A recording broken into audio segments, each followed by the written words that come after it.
Chaile time.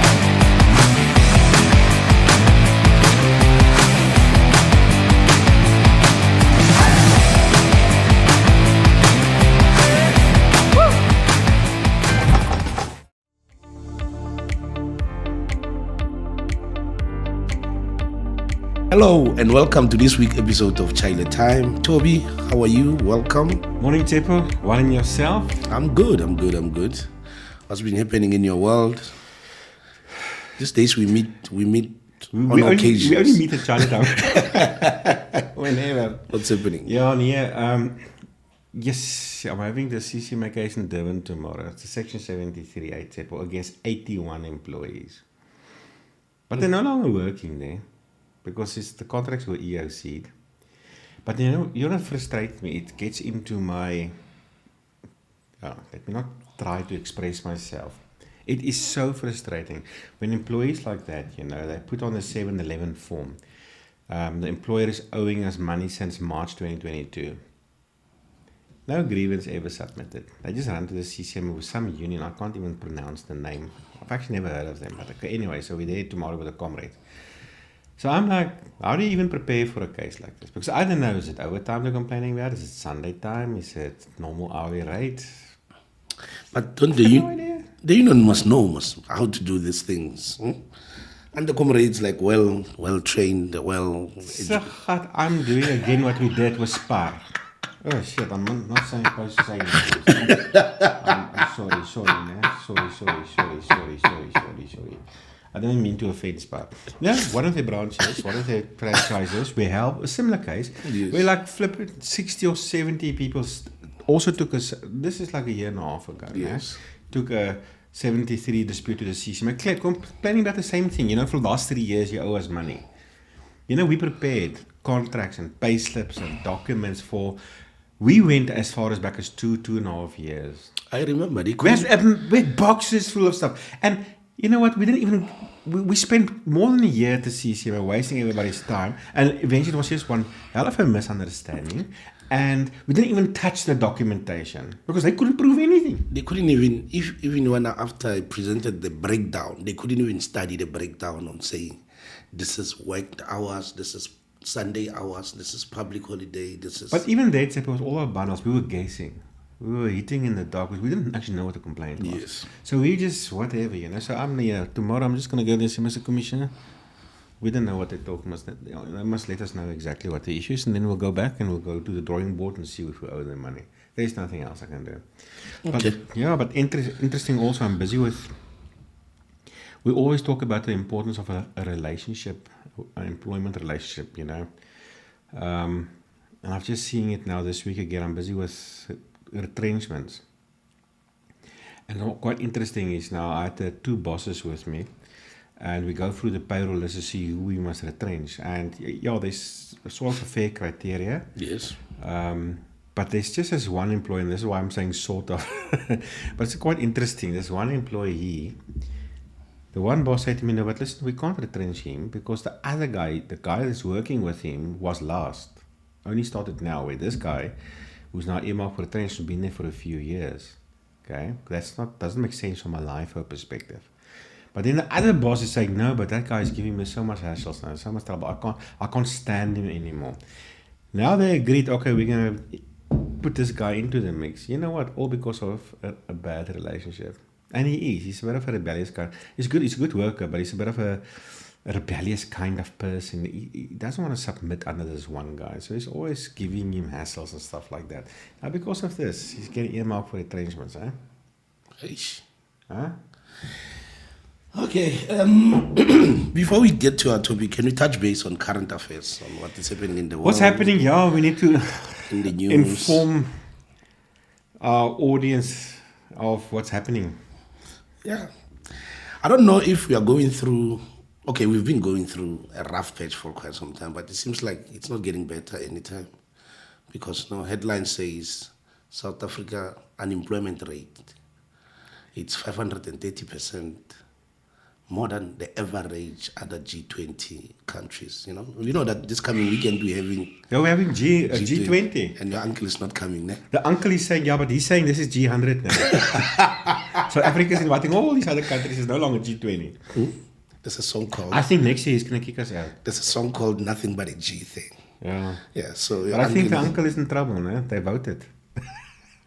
Did you see what he did? No. The Epstein files. I heard about it yesterday, but I didn't pay attention. He's been resisting. When he was campaigning, we're going to release the Epstein files. But now he's president. Now he's like, no, I'm not releasing the Epstein files, okay? So the Epstein files is about Mr. Epstein, who was molested young girls and so. And it's been a whole community with the VIPs in society, the presidents, the princes, all these rich people. They were all somehow related or involved in this orgy, if you want to call it this way. Some people committing crimes and some not. Now Trump is apparently in those documents. It's thousands of documents of the Epstein files. Now, so far, apparently he didn't commit a crime, but I think there's something in there because he's been fighting this vehemently. But now the Senate must vote whether they're going to release it or not. Now, so you've got the Democrats and the Republicans, but the Republicans are the strongest party, representatives there. So they can technically squash it. Then, like 3 or 4 Republicans in the media said, no, we're going to vote for the release of it. So Trump called them to the Situation Room to try to bully them and not doing it. The next moment, a statement came out from Trump. He's instructing all Republicans to vote for it, to be released. But now he realized everyone is turning against him. And after the vote coming out, unanimous, everybody. Okay, his whole fold is voting against him. Let's wait and see what's going to happen on that one. Yeah. Are you excited about Walmart being in South Africa? You know that Walmart is the owner of Game. They're in South Africa already, just not officially like it was under that logo, Walmart. But don't you think they're in the same lane, selling the same products and stuff? Are you excited about it? That's the thing. I haven't actually thought of it. For me, it's just another, macro. yes, because also macro, I think it falls under the chain. Yeah, they just increasing the competition. I'm honestly a bit more excited about the comeback of Pick and Pay, than Walmart, But let's see if they make a difference. Yeah, they say they opened their first store in Clearwater. So yeah, that's right. Yeah. I think Black Friday is coming. They're going to use that. They're going to take advantage of that, Black Friday. But people are no longer also excited about Black Friday. We'll see. So what happened to Juicy Lucy? Juicy Lucy's down to their last store in South Africa. Yeah. Colonnade in Pretoria. Is it Colonnade or is it Colonnade? The Colonnade or Colonnade. I don't know. Let's call it maar Colonnade, die Afrikaans weergawe. You see, it's the Colonnade. No, maybe we can stick to the Colonnade. People must go and support Juicy Lucy. It's one of those well-known brands that came out, in the late 70s, 80s, 90s. And now it's just been going down. I don't think people want to drink juice anymore, no? I don't know. We don't know. Okay. Anyway. So what are we talking about this week? We must not underestimate the importance of today's podcast. It is the number one reason employers lose at the CCMA. The number one reason why employers lose at the CCMA, Chaile, is not what you think it is. Okay. Unpack. People normally think it is, your strategy and how you're going to cross-examine people, and maybe shoot them before arbitration or whatever. You really love that line, eh? Yeah, and it's just because, no, we don't really shoot people. I mean, that's a crime, but, sometimes there's a lot of tactics trying to phone people in advance and asking them, don't you want to reconsider and blah, blah, blah, whatever the case may be. But it's actually coming down to, I'm not going to give away the title yet, really, what the number one reason is. We'll unpack it as we go, but it comes down to you are busy with the disciplineering, I believe it is. Yes. We sort of started to talk about it yesterday. Tell me about it. Tell us about it. Okay. So the gentleman was charged because he tested positive for alcohol in his system. So the company led the case. Actually, I love the fact that he was like, I'm not pleading guilty, but I'm admitting to my wrongdoing. That's a perfect Mzansi way of saying things. Order. You don't like what the president answered, but he did answer you. The president did answer you, yeah. I'm not pleading guilty, but I'm admitting to that what transpired. So the gentleman was employed in October, and he's a 60-year-old man. Was employed in October, the 1st of October. So yesterday was there, whatever date, what is it, a month and a half later. So he stated that the day before, he had 2 glasses of wine. So what was he charged for? Failing the breathalyzer test. Okay. And then bringing the company name into disrepute somehow, Okay. because they are based somewhere in a harbor somewhere. Oh, okay. In one of the harbors in South Africa. They are based there, and then they subcontracted with Transnet. Oh, okay. You understand? So Is Transnet still... I was shocked. Are they still around? I was like, is Transnet still around? Huh? So they are subcontracted under Transnet. So he is a project manager there, appointed in October. But the company led the case that a random test was done, and then he tested positive, and then that information got to Transnet. Yes, and then they had to take action against it. Okay. Then it's like, no, it's fine. I will understand if you take action against me, but I did not drink the morning I was coming to work. You drank the night before? I drank the night before, and I only had like 2 glasses of wine. You know, and how people justify that. I only slept at 10, but I'm shocked that I still tested. So if you had 2 glasses of wine, you probably had 4, no? Or 6. Or 6. Yes. Okay. Because his long-term friend that you haven't spoken in years visited him, blah blah blah. Yeah. But his defense is, I only got a letter of offer when I started working here. I'm yet to receive my contract. I'm yet to receive any form of code of conduct, the rules and regulation, a proper induction. You was never never received done. induction, rules? Nothing. But now, in my mind, because we apply our mind too much. Before we can even finish the case, getting to other things, in my mind I'm like, they spoke about the harbor. Yeah. It's a national key point. Okay. And then we also now, from Effectus Harmony, service other companies which are contracted to the national key points of other industries, you see. So I'm like, every time when we handling cases for them, they will tell you that on your first day of work, an induction was conducted. There's everyday toolbox talks. There are life-saving rules which are communicated at least once a week, because there'll be a toolbox talk where everyone is called, and then this is done. And then the gentleman said, it's been a month and a half since I worked there. I haven't received any of that.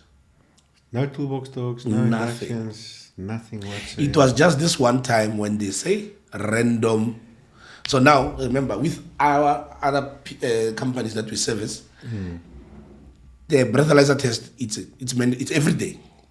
Every day for everyone, everywhere in South Africa. Yeah, it's standard. Yeah. It's standard. But there, I was shocked that why at the national key point they don't have it as a standard tool, but they do it randomly. But I just said. But what did the employer say?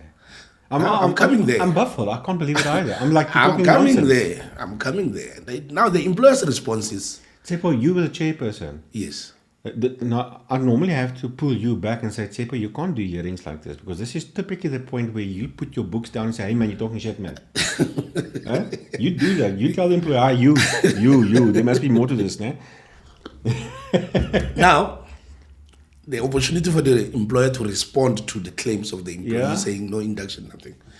He's not denying. Oh my goodness. Well, the truth is the truth. That's the point of a hearing. But his tactical approach is now. You can see that this is a tactical approach. That's why I said, number one reason for losing CCMA is not your tactical approach, you see.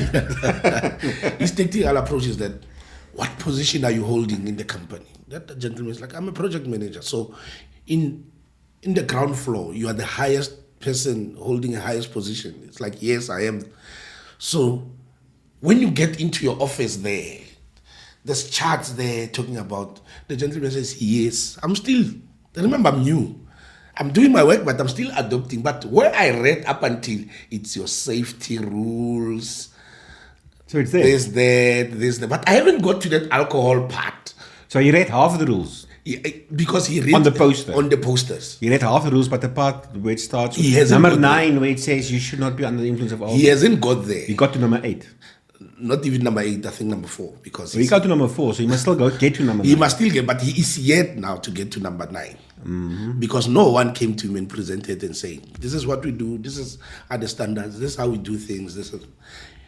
So now I'm sitting there asking myself, there is, I think if I'm not mistaken, on the Code of Good Practice, there is a question that asks, is there a rule in a workplace? Is the rule communicated or being communicated to the employees? Is the employee expected to adhere to the rules? Is the rule reasonable? And then is dismissal a fair sanction? I don't know if I skipped something there. No, but I think what often when you chair a hearing, it's sort of a black and white case. Yes. But often you find a case, even though it may be simple in principle, you find yourself conflicted. Yes. And I spoke to a commissioner the other day, and he said, yeah, sometimes a commissioner will write an award, but he won't send it off yet.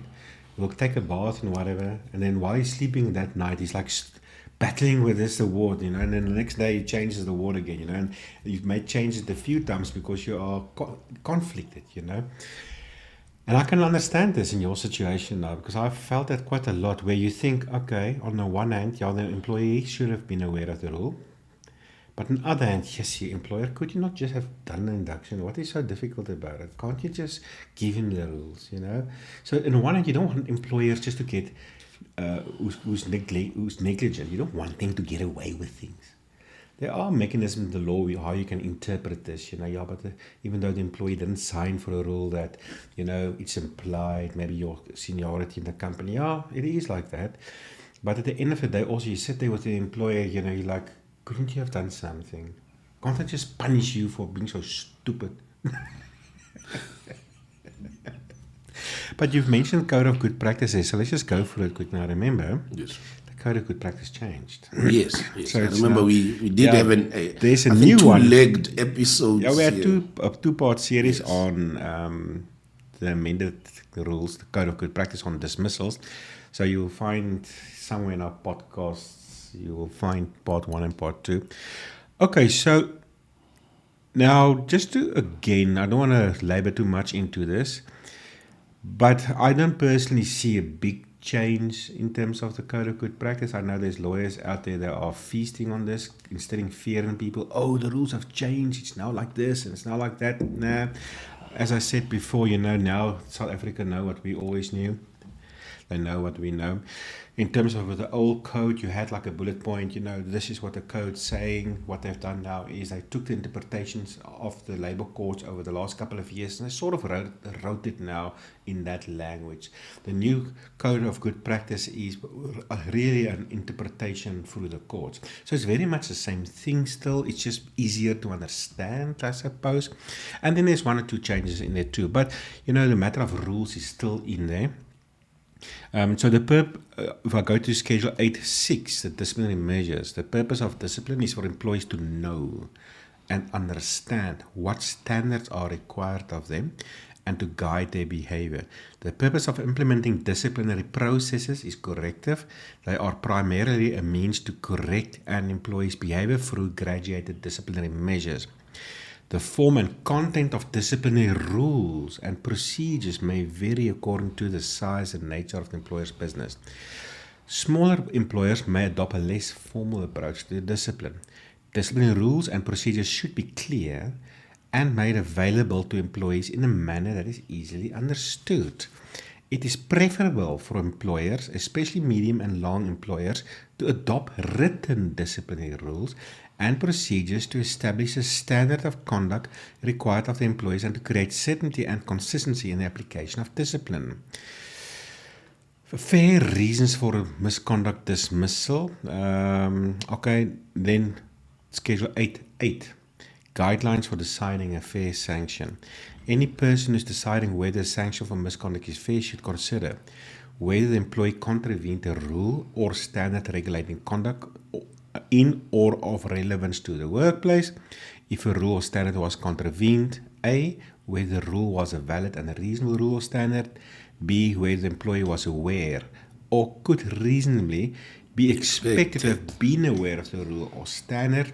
C, the importance of the rule or standard in the workplace, the actual or potential harm or damage caused by the employee's contravention of the rule standard. Remember that one. So it was going to be relevant to your case, where the rule or standard has been consistently applied by the employer, and where the dismissal is an appropriate sanction for the contravention of the rule or standard.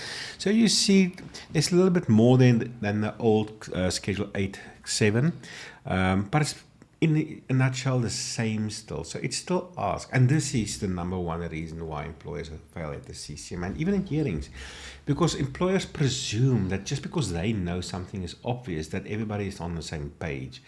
Rules are implied. There are room for that. God put it in every single man and woman that thou shalt not steal. So you don't need a rule with a signature to say 100%. Thou shalt not steal. So some rules are obvious, but now every now and then you get to deal with this case where it's, should I accept the fact that the rule is implied, or should I accept rather there should be a written rule? And maybe your case is one of those cases where you actually want something more from the employer. So written rules are important. We do a lot of CCMA cases, and how often you go to the CCMA chapel, and in advance you have to tell the company witnesses, there's a rule, no man, yes. If you then I'm not calling you as a witness. I'm not going to ask you to lie, but I'm not going to call you to stand. Let me interject just this, not for you to lose your momentum. You remember I went to Bethlehem last week. Mm-hmm. So also there, we dealt with this issue of the rules. Because remember, the employee was caught now throwing diesel into 20-liter plastic containers. But now, in his version, is that no, it's a standard thing that we do here. But the employer part came as a witness to say, only when you have authorization. And then we will determine, because that's when a truck is stuck outside the truck stop. Then we can allow for you to put in containers, so that those few containers you can go away there, so that the truck is able to drive in and fill up to the T. Yeah. But on your day in question, the truck was there. You decided to weigh 450 liters, and the rest of the 50 liters you're putting in there. 20-liter containers. Yeah. That is not allowed. So, like you're saying, sometimes the employer party, they will be confused. But at least with my case, he was firm at arbitration to say there is a rule. But then we have other companies now. They're so good with this. There is no place to wiggle and waggle. They have rules. It's on paper. It's signed off. Induction packs, code of conduct, disciplinary codes. You are screwed if you misconduct yourself, because the paperwork is it's done. On point. But now, the code of good practice suggests the same. Of course, there's a bit of relaxation now, especially for a small employer. Yes. What is a small employer? Heaven knows. Okay. But the facts still remain.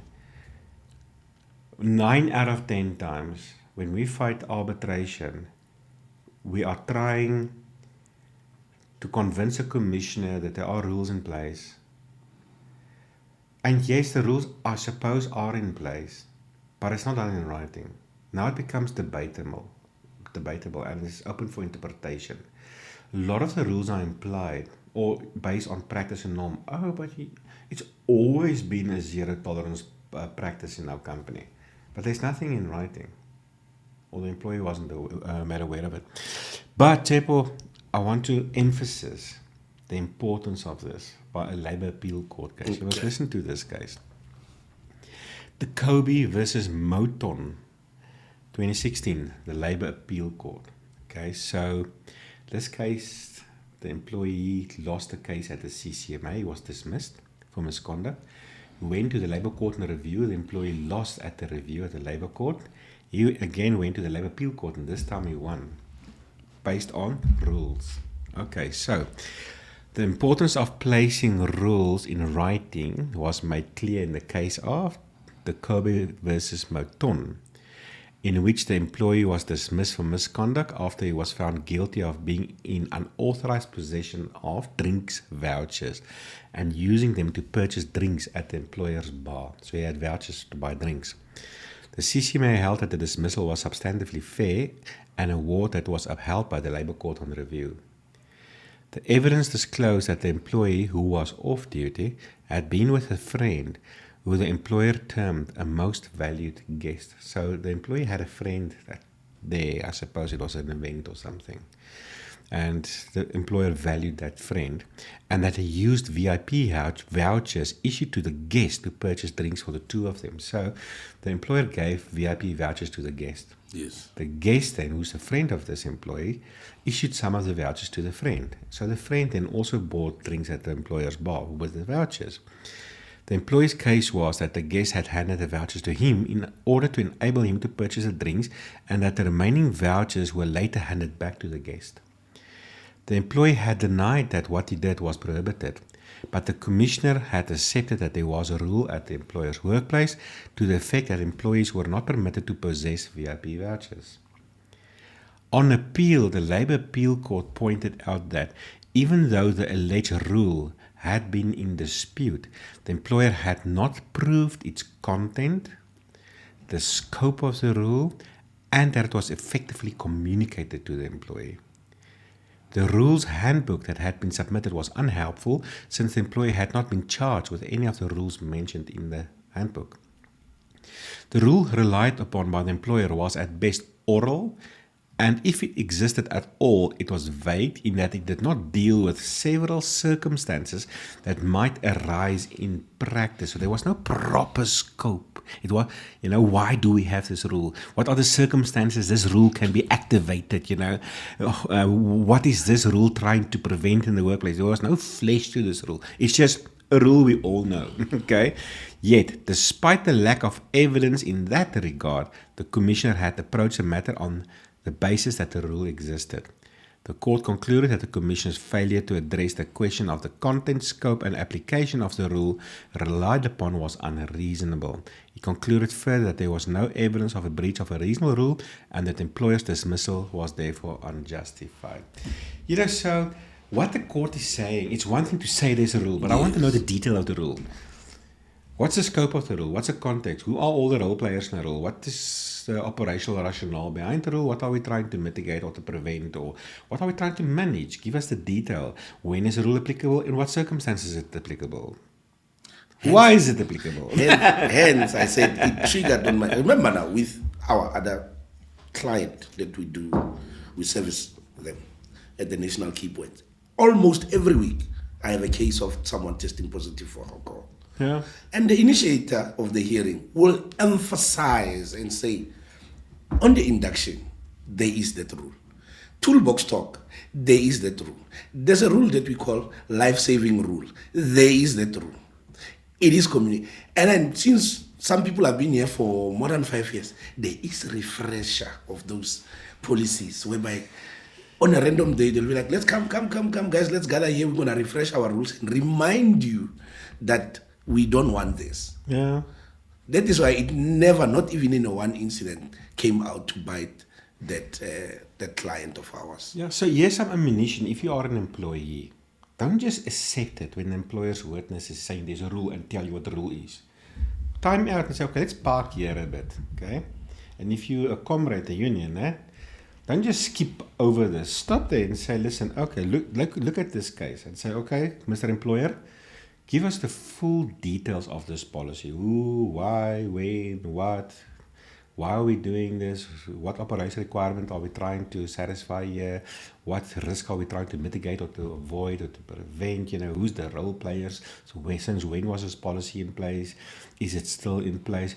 Did you properly communicated to the staff, to the employee, the design for it? Give us the flesh. Don't just say, there's a rule. And then nobody can actually talk about the rule because actually nobody knows.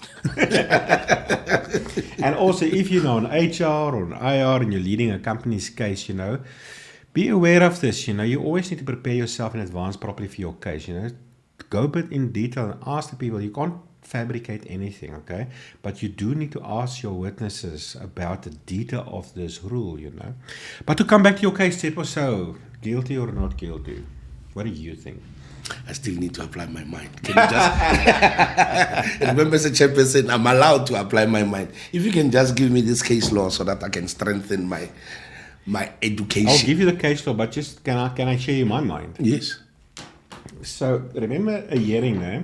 It's got two parts. Yes. In essence, the verdict and the sanction. Okay. So from a verdict perspective, I think the employee is guilty. He also admitted to guilt. But he's guilty for breaching, for committing misconduct. He's admitting to that. So that means even though he didn't get to the rule 9 yet, he knows that it's wrong. Okay. So the point is this: he's a project manager. He's working in the harbour. He's 60 odd years of 60 age. years So I'm old. sure he's a project manager. So I'm sure he's got like a life of experience in the industry, and I'm sure other companies, there would have been zero tolerance policies. You know, I can see there's a bit of a relaxation, not entirely, but a bit of the new code is supporting common sense a bit more. So I think if you look at it objectively, I don't think a man of that stature can get away with not knowing that. And also he knows that when he gets to work, they randomly do breathalyzers. So surely he should have known, okay, there's some kind of a rule here. Don't drink. Okay, don't be under the influence of alcohol. So I don't think he's going to get away with he didn't know. And also he admitted there's rules on the board. You would expect, the code saying employees should have been aware of the rules. So he should have read the rules. There's nothing that says that an employee must sign for rules. It's there clear in front of him. Rule number 9 is right there. He must just read it. And you know what, to be honest with you, it wasn't needed for him to read it. He knows. He knows that he shouldn't be under the influence of alcohol. So I don't think that is the issue. But the issue for me is a sanction. Now you obviously have to look at his disciplinary record in the company. And so, so he's guilty. And also consistency. But anyway, this is number D here. Schedule 8, subsection 8, subsection D, the actual or potential harm or damage caused by the employee's contravention of the rule or standard. So what is the prejudice suffered? So there's no such thing that, when an employee breaks a rule that you must always issue a dismissal. Look at previous disciplinary record. How important is this rule? They speak about bringing the company's name in disrepute. What is the relationship with their client? Let me translate. That makes it very difficult because I know that they enforce very strict rules also, so you're not easily going to get away with it. So that is quite something substantial. And then consistency, consistency is basically in two manners: internal consistency and historical consistency. So if you internally among other people at the same time committed the same kind of misconduct, if you dismiss one and not the other one, that's inconsistent. But then also historical inconsistency. So historically, how did the employer deal with this? If there were previous employees who on the first offense, as an example, survived this, my personal feel always is, if it's a first offense, to give a guy like a final written warning when it comes to this matter, especially if there were no real prejudice, there was no major health and safety breach or health and safety incident. But in this situation, it is a bit different because of the context. Had they let him in, are you first going to wait for a medical incident to occur before you start taking this serious? They're working with dangerous equipment, dangerous environment. So I think there's a good argument to be made to dismiss a person. But as you said, Mr. Chairperson, you must go and apply your mind. 100%. So I gave you reasons why to dismiss and why not to dismiss. And remember, the decision at the end of the day is based on the band of reasonableness. It's not correctness. Yes. That's it, Meneer Kanama. Okay, thank you very much. Thanks for watching. Job review. I was about to ask. There's always jobs. We always have fresh jobs in our network. So part of our purpose is to get South Africa back at work. Yes, looking at the percentages are very high. Yes. Thank you for watching. See you next time. Toby, thank you very much. See you next time. Bye-bye. Bye-bye. Good morning, Harmony people. Let's have a look at some of the vacancies posted nationwide on our Harmony People's Network this week. First up, Blackheath is hiring a technical manager in Western Cape. Flink is recruiting for a senior compliance manager in Midrand. Eve Recruitment is looking for a junior accountant who is passionate about the beauty and wellness industry and eager to grow in a dynamic environment. And in Bloemfontein there is another opportunity for an accountant. For the full information of the mentioned positions, how to apply, as well as more available positions, find the vacancy link in the description. You will also find a link to a useful video on how to compose a winning CV and have a successful interview. Tune in again next week for more Harmony Vacancies.